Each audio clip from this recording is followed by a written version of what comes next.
రాజా, మా సార్ పేరు సతీష్ కుమార్, మాది రైల్వే అలారం. స్కూల్ పేరు government high school, Khammam district.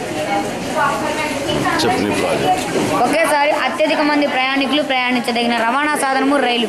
పెద్ద పెద్ద నగరాలు వెళ్ళాలంటే మనం ఎక్కువగా రైల్లోనే ప్రయాణం చేస్తుంటాము. ఒక రైలులో సుమారుగా ఒకేసారి 5 నుండి 6 వేల మంది వరకు ప్రయాణం చేయవచ్చు. అటువంటి రైలుకు ప్రమాదం ఏర్పడితే కొన్ని వేల మంది మరణించే అవకాశం ఉంది.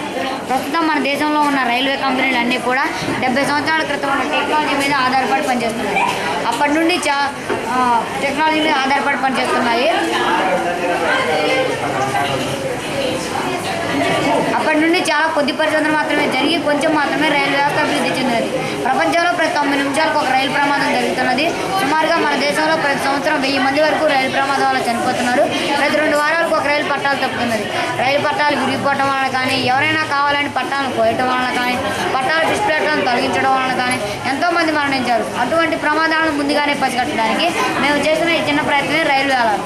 ఇది ఎలా పనిచేస్తుందంటే, ఇప్పుడు రైలు పట్టాలు తయారు చేసేటప్పుడే పట్టాల లోపల ఒక పైపుని ఈ విధంగా ఉంచాలి. ఆ పైపును రైల్వే స్టేషన్లో గల సిగ్నల్ రూమ్లోకి తీసుకువెళ్ళి దాని చివర ఒక బెలూన్ని కట్టాలి. ఆ బెలూన్ పైన కింద 2 వైర్లు ఈ విధంగా ఉంచాలి. ఇప్పుడు ఎవరైనా రైలు పట్టాలు కోసినప్పుడు పట్టా లోపల పైపు తెగి బెలూన్లో ఉన్న గాలి మొత్తం పైపు ద్వారా బయటికి వచ్చేసి ఇది గాలి మొత్తం తగ్గిపోయి ఈ వైర్ దీని మీద పడి అలారం అవుతుంది. ఈ అలారం మోగగానే మనం పట్టా విరిగిన విషయాన్ని గమనించి ముందు స్టేషన్లోనే రైలు నిలిపివేసి పట్టా ఎక్కడ విరిందో గ్రహించి దాన్ని సరి చేయవచ్చు. దీనివల్ల మనం కొన్ని వందల మంది ప్రాణాలను కాపాడవచ్చు. అలాగే సార్ ఈ జంక్షన్ మధ్యలో మనం సిగ్నల్ రూమ్ని అరేంజ్ చేసుకుంటాము. ఈ జంక్షన్ నుంచి సుమారుగా 40-45 కిలోమీటర్లో రైల్వే స్టేషన్ ఎదురుగా అవుటర్ సిగ్నల్ ఉంటుంది. అవుటర్ సిగ్నల్ పోల్ పక్కన మనం సిగ్నల్ రూమ్ని పెట్టుకుంటాం. ఈ మధ్యలో చిన్న చిన్న రైల్వే స్టేషన్లు ఉంటాయి కదా, ఆ రైల్వే స్టేషన్లో మనం సిగ్నల్ రూమ్ని పెట్టవసరం లేదు.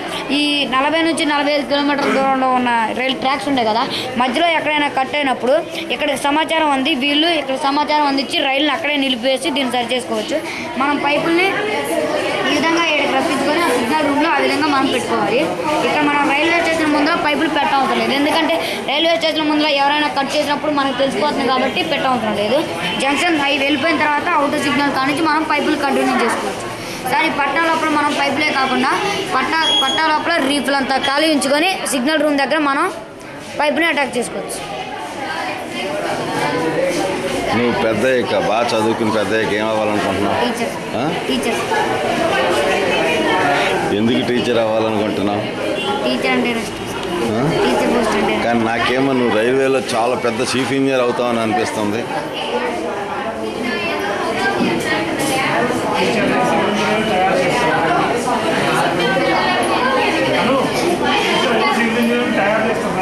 టీచర్ అయ్యి సివిల్ ఇంజనీరింగ్ తయారు చేస్తాను. కాదు, నువ్వు చీఫ్ ఇంజనీర్ అయ్యి టీచింగ్ చేయి అబ్దుల్ కలాం గారి లాగా. Okay, God bless you.